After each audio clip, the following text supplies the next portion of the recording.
اللهم صل على محمد وآل محمد. بسم الله الرحمن الرحيم. يا من يرحم من لا يرحمه العباد، ويا من يقبل من لا تقبله البلاد، ويا من لا يحتقر أهل الحاجة إليه، ويا من لا يخيب الملحين عليه، ويا من لا يجبه بالرد أهل الضالة عليه، ويا من يجتبي صغير ما يتحف به ويشكر يسير ما يعمل له، ويا من يشكر على القليل ويجازي بالجليل، ويا من يدنو إلى من دنو منه، ويا من يدعو إلى نفسه من أدبر عنه، ويا من لا يغير النعمة ولا يبادر بالنقمة، ويا من يثمر الحسنة حتى ينميها ويتجاوز عن السيئة حتى يعفيها. انصرفت الآمال دون مدى كرمك بالحاجات، وامتلأت بفيض جودك وعية الطلبات، وتفسخت دون بلوغ نعتك الصفات. فلك العلو الأعلى فوق كل عال، والجلال الأمجد فوق كل جلال. كل جليل عندك صغير، وكل شريف في جنب شرفك حقير. خاب الوافدون على غيرك، وخسر المتعرضون إلا لك، وضاع الملمون إلا بك، وأجدب المنتجعون إلا من انتجع فضلك. بابك مفتوح للراغبين، وجودك مباح للسائلين، وإغاثتك قريبة من المستغيثين. لا يخيب منك الآملون، ولا ييأس من عطائك المتعرضون، ولا يشقى بنقمتك المستغفرون. رزقك مبسوط لمن عصاك، وحلمك معترض لمن ناباك. عادتك الإحسان إلى المسيئين، وسنتك الإبقاء على المعتدين. حتى لقد غرتهم أناتك عن الرجوع، وصدهم إمهالك عن النزوع، وإنما تأنيت بهم ليفيئوا إلى أمرك، وأمهلتهم ثقة بدوام ملكك. فمن كان من أهل السعادة ختمت له بها، ومن كان من أهل الشقامة خذلته لها. كلهم صائرون إلى حكمك، وأمورهم آئلة إلى أمرك. لم يهن على طول مدتهم سلطانك، ولم يدحض لترك معاجلتهم برهانك. حجتك قائمة لا تدحض، وسلطانك ثابت لا يزول. فالويل الدائم لمن جنح عنك، والخيبة الخاذلة لمن خاب منك، والشقاء الأشقى لمن اغتر بك. ما أكثر تصرفه في عذابك، وما أطول تردده في عقابك، وما بعد غايته من الفرج، وما أقنطه من سهولة المخرج. عدلا من قضائك لا تجور فيه، وإنصافا من حكمك لا تحيف عليه. فقد ظاهرت الحجج وأبليت الأعذار، وقد تقدمت بالوعيد وتلطفت في الترغيب، وضربت الأمثال وأطلت الإمهال، وأخرت وأنت مستطيع للمعاجلة، وأتأنيت وأنت مليء بالمبادرة. لم تكن أناتك عجزا، ولا إمهالك وهنا، ولا إمساكك غفلة، ولا انتظارك مدارة، بل لتكون حجتك أبلغ، وكرمك أكمل، وإحسانك أوفى، ونعمتك أتم. كل ذلك كان ولم تزل، وهو كائن ولا تزال. حجتك أجل من أن توصف بكلها، ومجدك أرفع من أن تحد بكنهه، ونعمتك أكثر من أن تحصى بأسرها، وإحسانك أكثر من أن تشكر على أقله. وقد قصر بي السكوت عن تحميدك، وفههني الإمساك عن تمجيدك، وقصاري الإقرار بالحصول لا رغبة يا إلهي بل عجزا. فها أنا ذا أمك أضمك بالمفاضة وأسألك حسن الرفاضة فصل على محمد وآله واسمع نجواي واستجب دعائي ولا تختم يومي بخيبتي ولا تجبهني بالرد في مسألتي وأكرم من عندك منصرفي وإليك منقلبي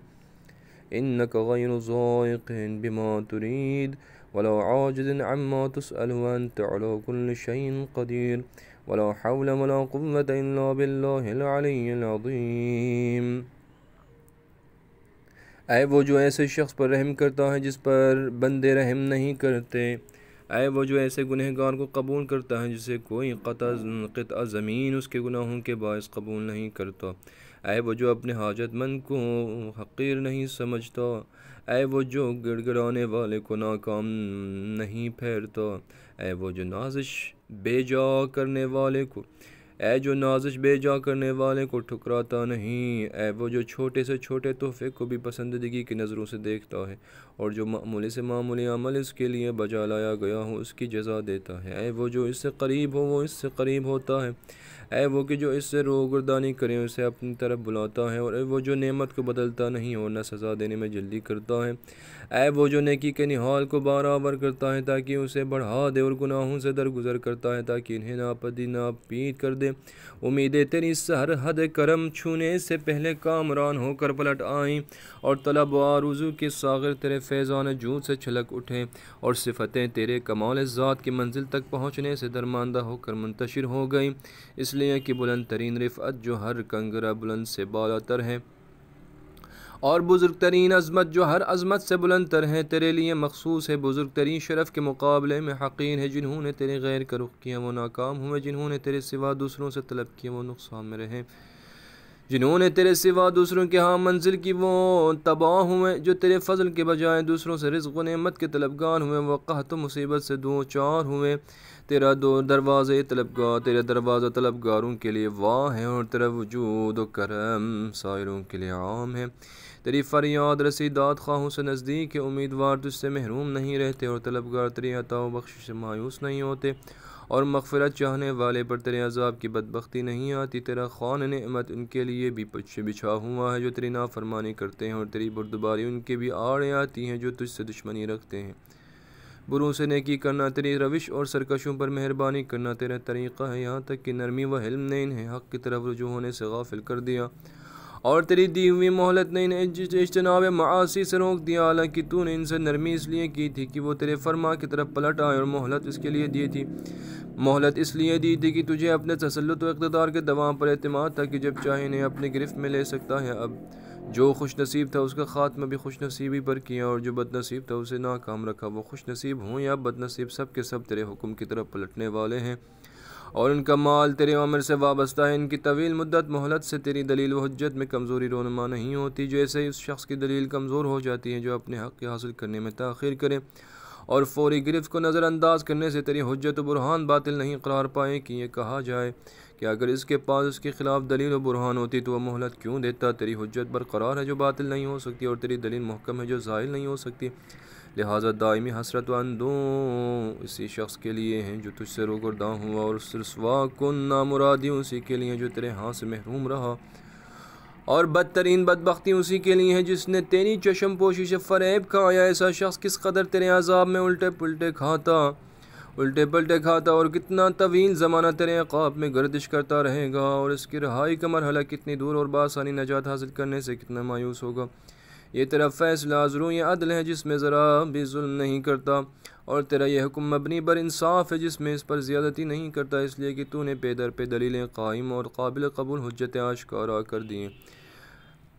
اور پہلے سے ڈرانے والی چیزوں کے ذریعے آگاہ کر دیا ہے، اور لطف و مہربانی سے آخرت کی ترغیب دلائی ہے، اور طرح طرح کی مثالیں بیان کی ہیں، مہلت کی مدت بڑھا دی ہے اور عذاب میں تاخیر سے کام لیا ہے، حالانکہ تو فوری گرفت میں اختیار رکھتا ہے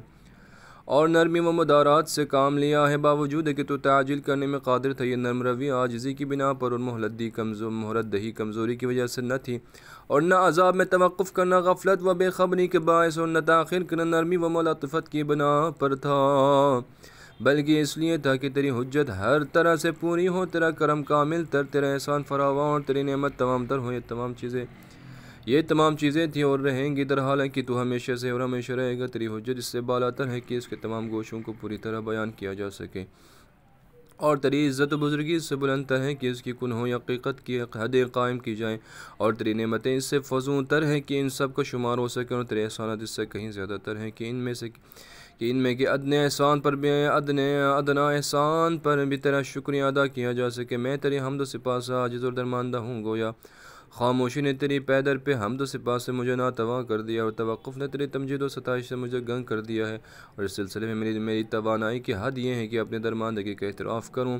یہ بے رغبتی کی وجہ سے نہیں ہے اے میرے معبود، بلکہ عجز و ناتوانی کی بنا پر ہے۔ اچھا تو میں اب تیری بارگاہ میں حاضر ہونے کا قصد کرتا ہوں، اور تجھ سے حسن اعانت کا استخواستگار ہوں۔ تو محمد اور ان کی آل پر رحمت نازل فرما، اور میری راز و نیاز کی باتوں کو سن، اور میری دعا کو شرف قبولیت بخش، اور میرے دن کو ناکامی کے ساتھ ختم نہ کر، اور میرے سوال میں مجھے ٹھکرا نہ دے، اور اپنی بارگاہ سے پلٹے اور پھر پلٹ کر آنے کو عزت و احترام سے ہمکنار فرما، اس لیے کہ تجھے تیرے ارادے میں کوئی دشواری حائل نہیں ہوتی، اور جو چیز تجھ سے طلب کی جائے اس کے دینے سے عاجز نہیں ہوتا، اور تو ہر چیز پر قادر ہے، اور قوت و طاقت نہیں سوا اللہ کے سہارے کے جو بلند مرتبہ و عظیم ہے۔ برحمتک یا ارحم الراحمین۔